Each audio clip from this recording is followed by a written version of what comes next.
Welcome to the Streamology Podcast SP2.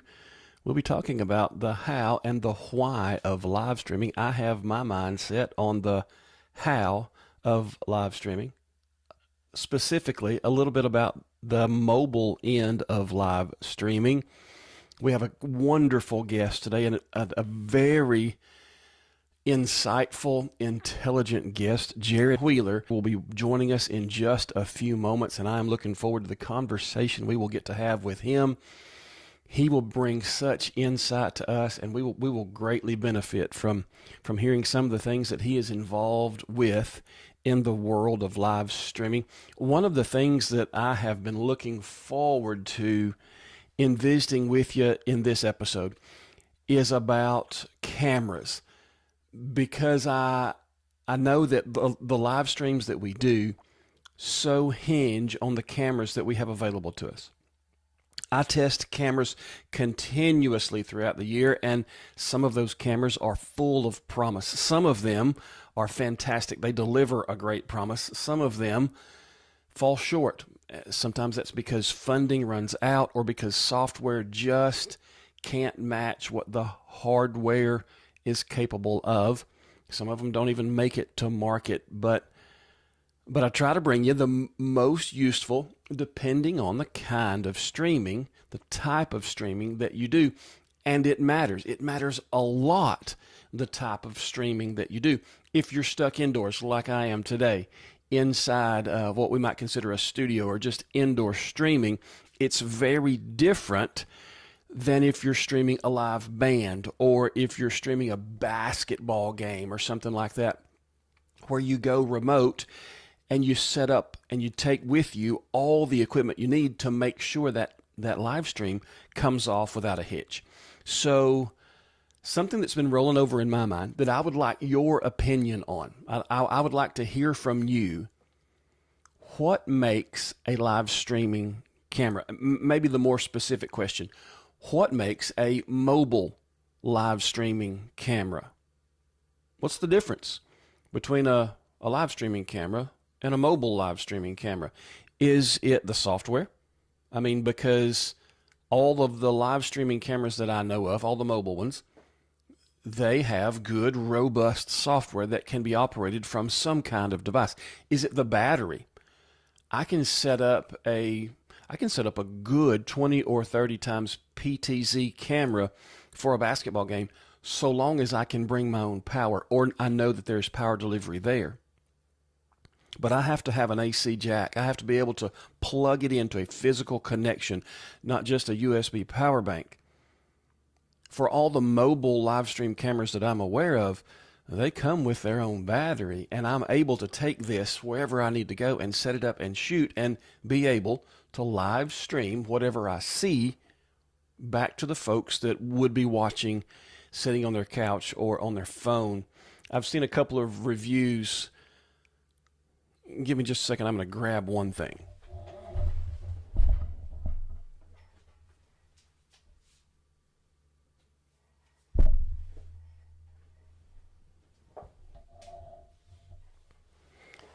I know that's awkward.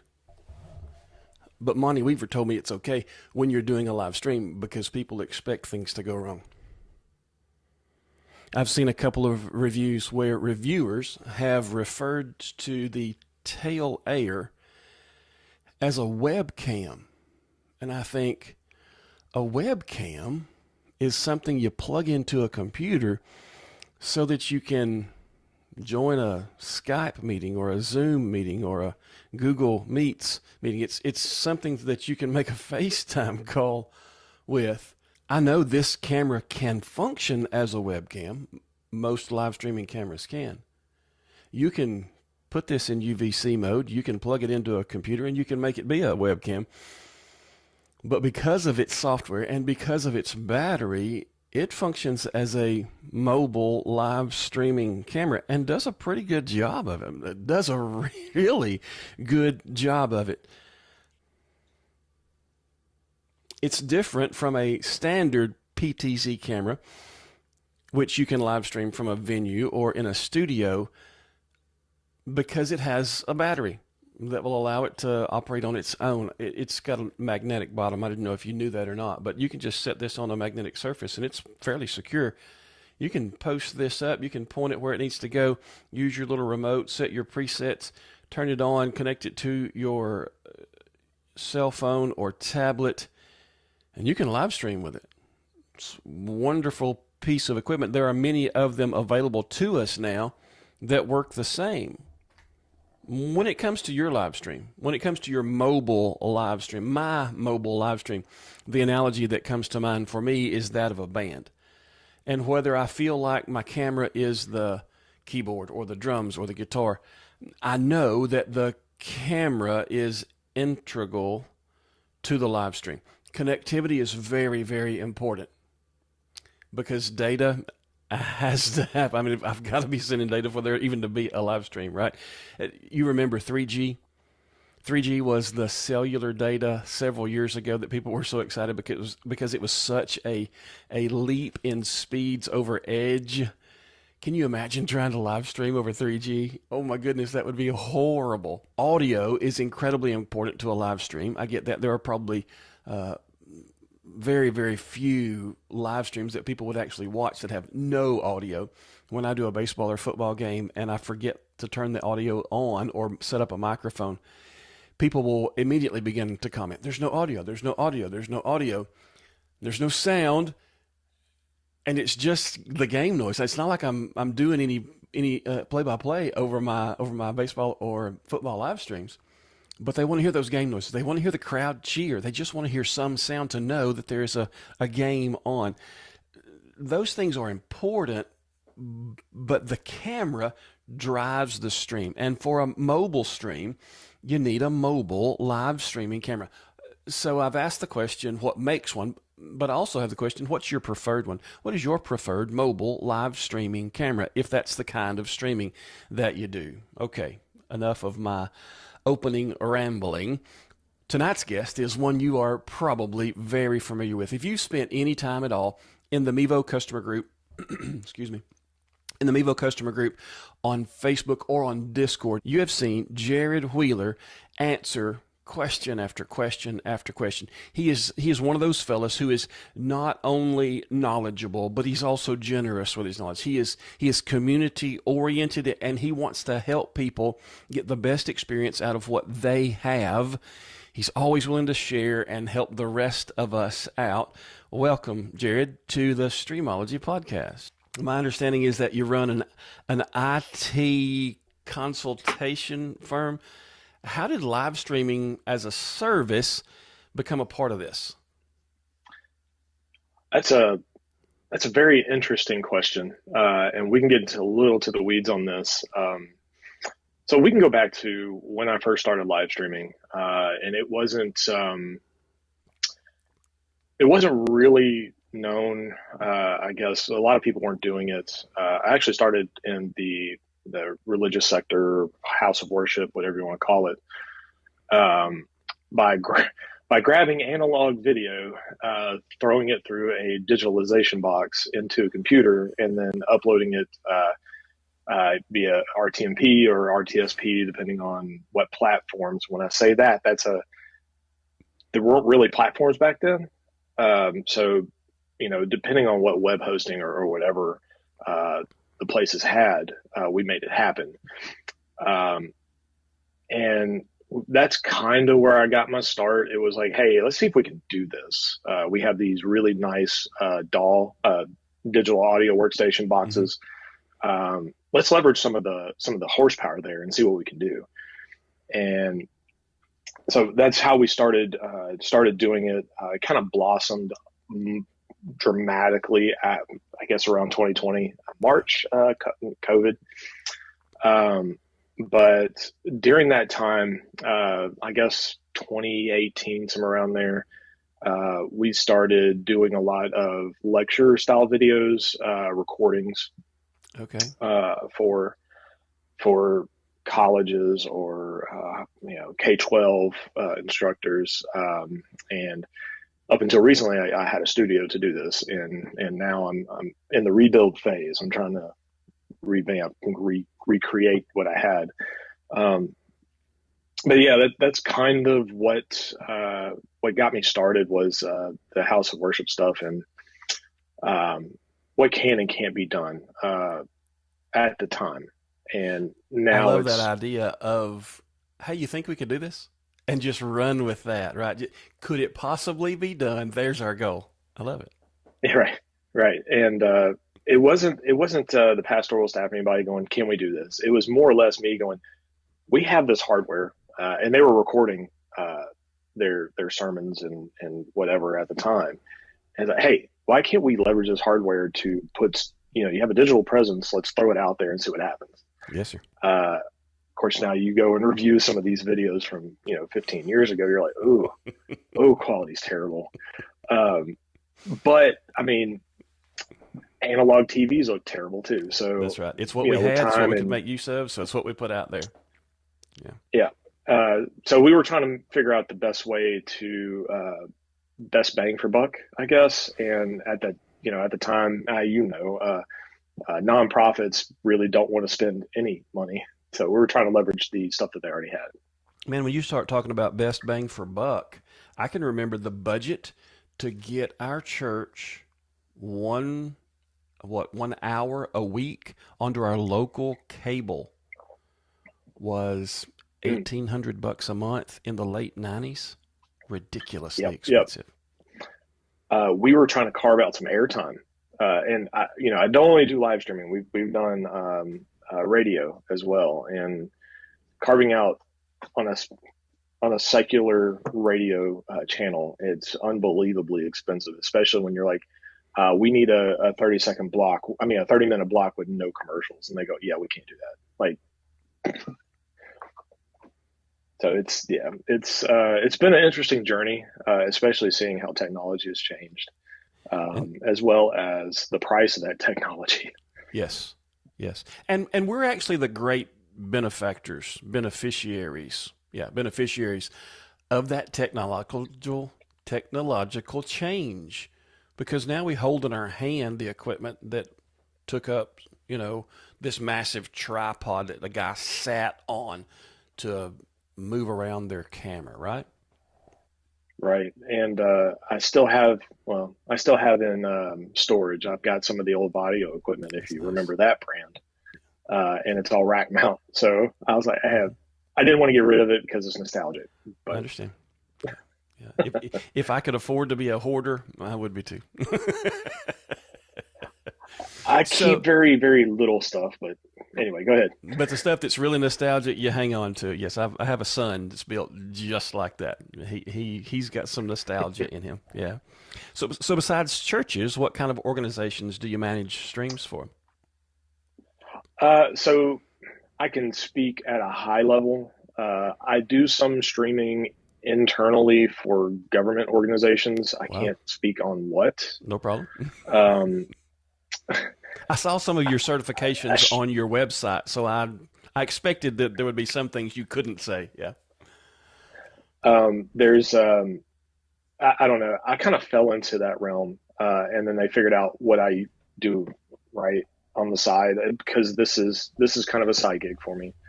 And they're like, hey, can you X, Y, and Z it? Let's give it a go, right? But besides the government institutions that I can't really speak on, I do houses of worship, and I've also do some nonprofits like children's homes. I also do, like I said before, like K-12, and I do some higher ed. So I've been a higher ed instructor for the 3 years now, and a lot of the content that I have is either recorded using live streaming equipment, or we actually do a distance education style live streaming, which is really fun. That's impressive. I mean, that's weighty stuff. You're making a difference in things that move the world, okay? But you're also making a difference in people's lives where they really are. That's cool. And we live in an information age. Yeah. And like I said, I can get into the weeds with this, but we live in an information age. And if people don't have the information to leverage at their disposal, then they're kind of behind the bell curve.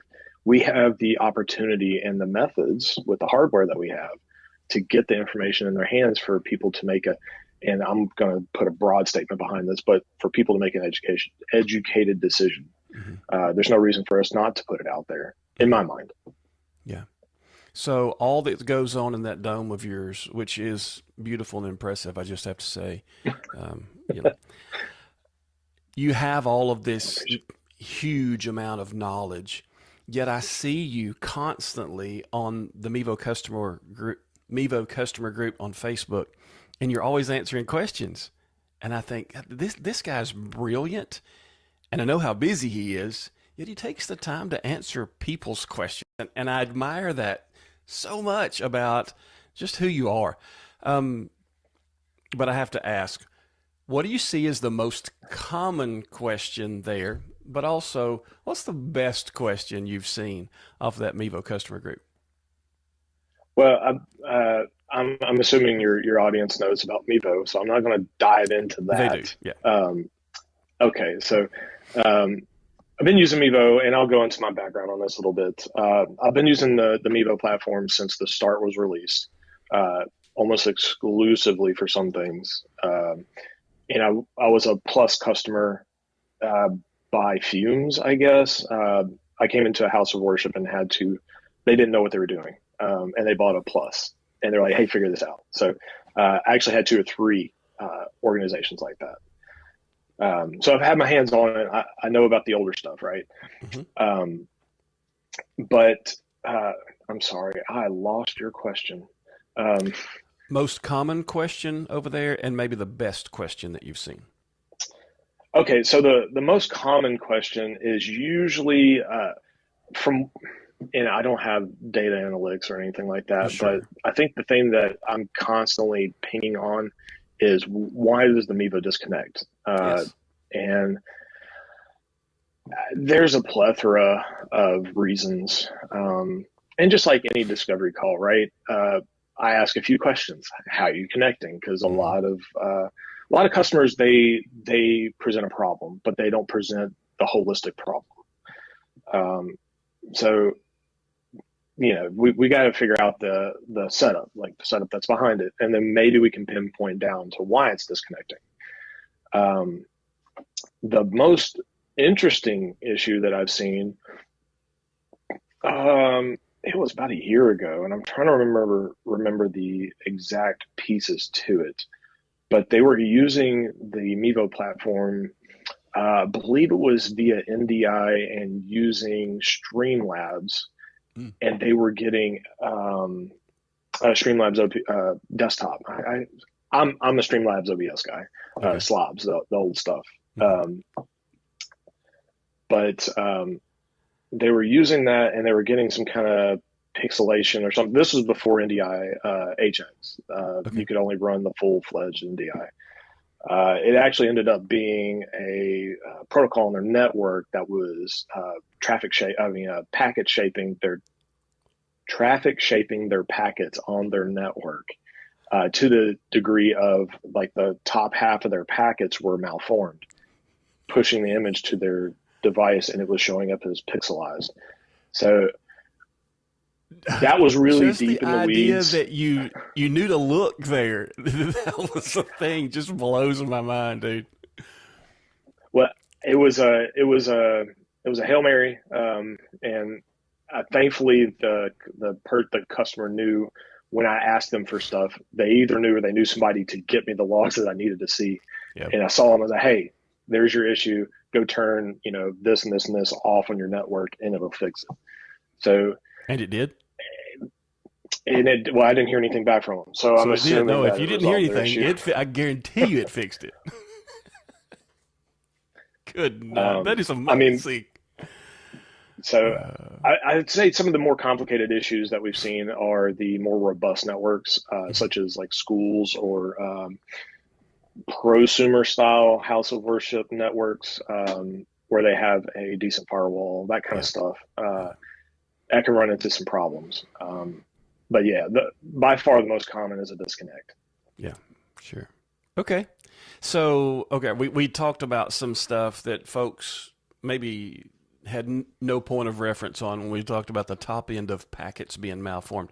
But here's something everybody has a point of reference on. How long you been growing that beard? Oh man, I could get in the weeds there. Um, I started growing this when I found out my wife was pregnant with my first kid. Oh, wow. And he's my oldest kid is 6 now. But between I was trimming it one day, the guard fell off my trimmer, and I scalped myself, so I had to trim it all the way off. And I guess I've been growing it now for it's about 4 years now. Okay. Yeah, 3.5, 4 years. I trim it. I trim about 3 or 4 inches off every couple months. Yeah. So the 6-year-old doesn't remember ever seeing you without it. No, and I'm interested to see the day when I cut it off. Yeah, I would be interested too. That's video worthy, I guarantee you. You're right. Okay. So back to your business. Do you mind if I ask, do you have a go-to setup that you recommend or that you provide?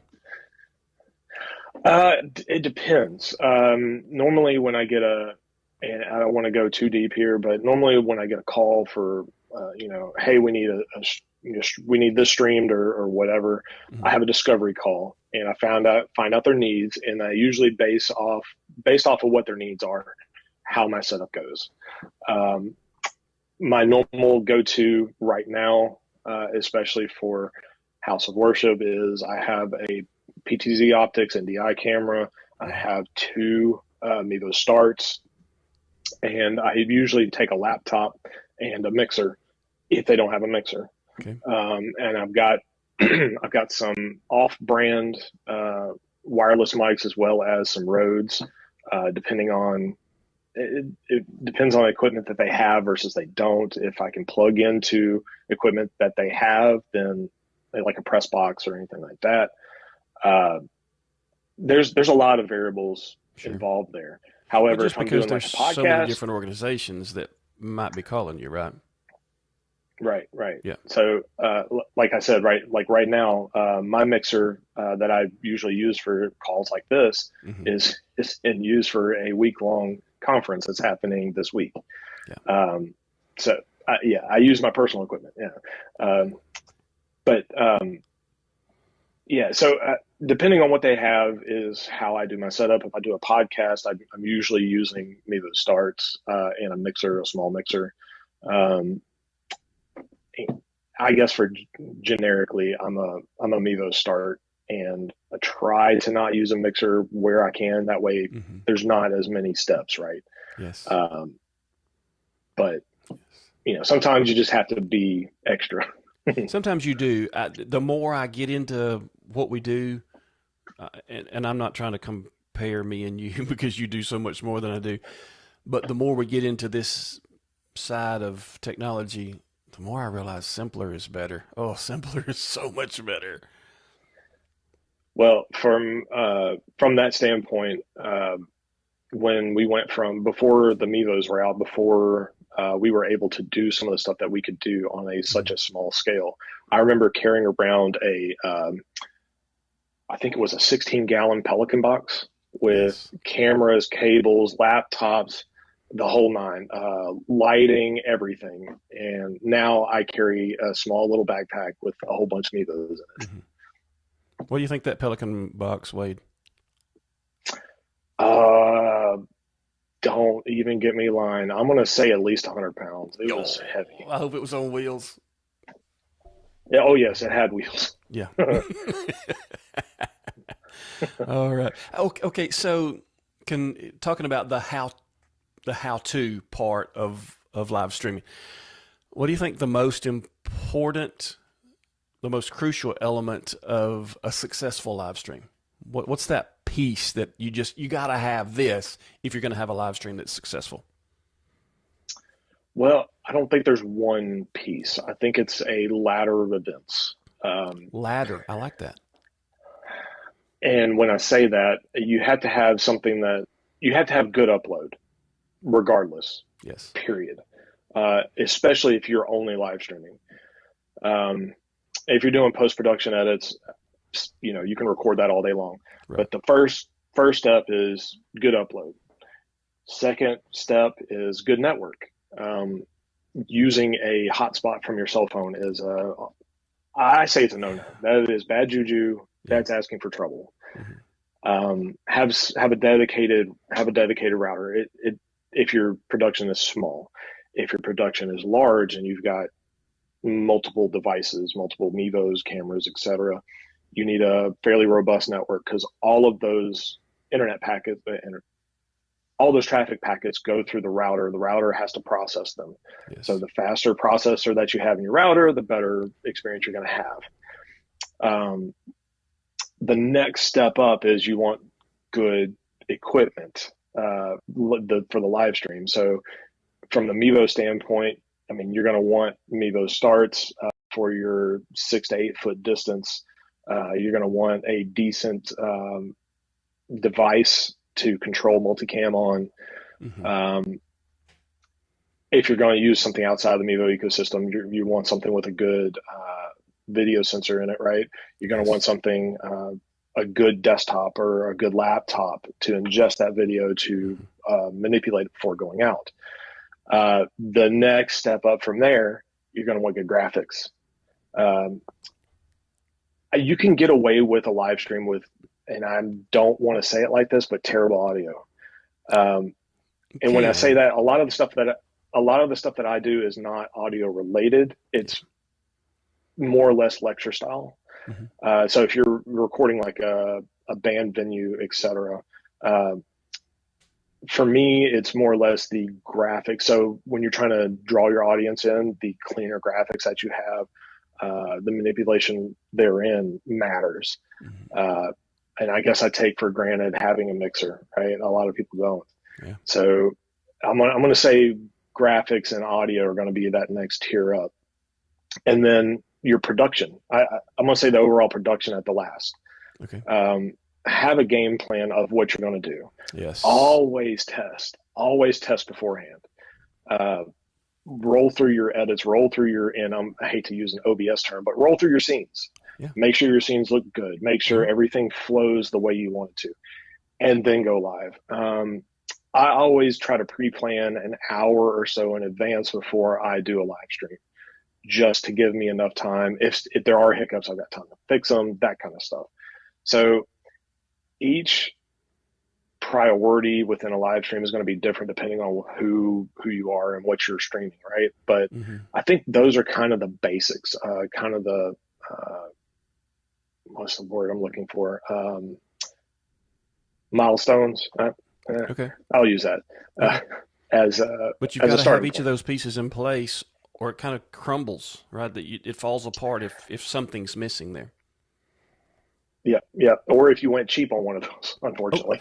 Oh, now you said, okay, so the beginning data, the end production, everything in between there was processor driven, and I don't think anybody who gets into live streaming, at least at the very beginning, considers processor power at all. Right. I'm under this is the way that I tell folks, you need to treat your router like you would your cell phone. And they said, well, what does that mean? I said, well, you upgrade your cell phone every 2 years. And I'm being facetious, of course, but everybody wants the latest and the greatest cell phone. But they're still using, say, a wireless router from it's 2024 right now, so from 2014. Yep. The last place I walked in, they were using an old, it was a Linksys WRT54G, the old purple and black. And they're like, well, why is our stuff choppy? I said, well, that's an old single core processor. It can't deal with the overhead. That's right. So I'm a firm believer in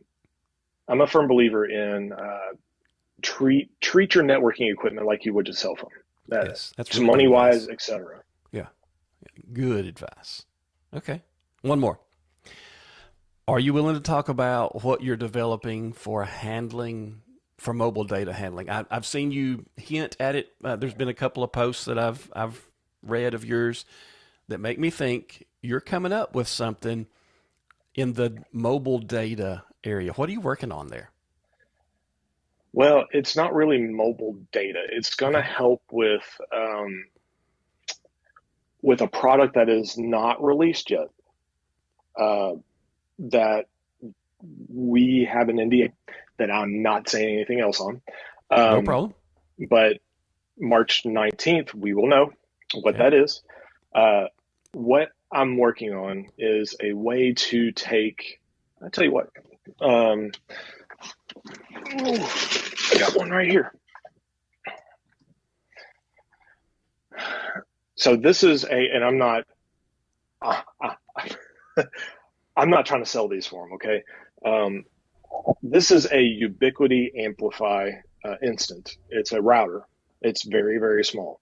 Okay. It requires very, very little power to run, and it's a mesh kit. So you can get, 2, 3, 8, 12 of them, throw them all together. What I am currently developing is a solar panel and a battery with an enclosure to fit on these guys. And it's going to be about that tall. The idea behind this is to help folks at the ball fields have the router that's in these. I mean, the processor that's in these guys is a dual core hyper threaded. So it's four processing cores. It's to help folks though with like the Mevo ecosystem with their cameras to be able to connect them as far away as they want to. So with batteries and solar, if they're going to do an all day triple header or whatever, that's kind of what I've been working on between things. The engineering aspect behind it's a little bit much, especially since I'm a sole proprietor. I'm a one person, one stop shop. So the development's a little bit slow. Been looking at farming out a little bit of it, but that is the idea that we've been rolling with. I am working with Ubiquiti a little bit to see if we can formulate something together, because I am certified in Ubiquiti products, but as far as their R&D department, they're kind of reluctant to be like, hey, let's get this guy in here that has an idea. But thankfully, I've got a rapport with a couple of their engineers, and we may see something either third party come out by me, like a set top for this, or something that we work in house and have Ubiquiti product from. I can't guarantee any of that. Like I said, it's still a work in progress, but the idea is to help out those that are at the ball fields that have connection problems with their Mevos. I tell you, if you do, so you've hit on something there. Say it again. Ubiquiti what? So this is this router is a Ubiquiti Amplify instant. And you're talking about adding solar plus battery? Solar plus battery. The only caveat there is you'll have to have a mobile router to plug into this for internet. And that's the piece that I'm working on with Ubiquiti on to add a SIM tray so we can actually use cellular. I got you. Okay. Wow, that would be exciting because it's a mesh. You could stick 2 or 3 throughout the ballpark, and you'd or be 4 covered. or 5 or 12. We're talking Wi-Fi 6, Wi-Fi 7. So these are actually Wi-Fi. They only have Wi-Fi 4 and 5. Okay. And I mean that works great for the Mevo Start because the Start's only Wi-Fi 5. And the amount of data that passes from a Mevo is it won't saturate that, right? So and it's 2x2 MIMO, so you can actually put it's MU-MIMO. I'm sorry, that's multiple user MIMO. So you can have multiple devices leveraging MIMO. I don't think a normal user would ever saturate it. That's my thought. And the cost of entry is very, very slim compared to some of the other products that we've seen, like the Netgear M6 cellular router, which is outrageous. So like these guys, I think this is a the 2-pack is $199, which is fairly reasonable. Yeah, that's good. I That's exciting. have to. I'm fired up. I hope we get to see that come to market. That's going to be great. Yeah, I'm hoping that we can get something together, and give some people relief on the ball field at least. It will. Yeah. Yeah. I mean, as much relief as you can get when you're still connecting to a cell tower that everybody else is connecting to when you get there, Yeah, and I think that's the other caveat here too is like using a cellular router, you're still at the limitation of the CPU in that device. Mm-hmm. Now they've made leaps and strides. The Nighthawk is a great great router, great cellular router. The issue is what happens when a packet drops, right? And you're just recording, because of high CPU overhead. Well, that's where this would also alleviate that, even if you're just recording on the ball field. Okay. So I'm trying to make it easier. I mean, that's what we're here for, right? Is to try to make people's lives easier. So, Yep, it is. Brother, thank you so much. I've taken more of your time than I thought I would, but it's been so good, and I think very beneficial to our viewers. You've been a blessing to us today. Thank you so much for sharing your time. You're such an easy talk. I've enjoyed the visit, and I look forward to what you produce, what I get to see out of what life takes you through. Thank you. It's been a joy. Let's get to some news and to some updates. I'm just assuming that everyone has now seen the teaser that Joe put up on the Mevo customer group that Mevo put up on their landing page at mevo.com. There's been a lot of speculation as to what Mevo is up to, and a lot of anticipation for what the 19th will hold.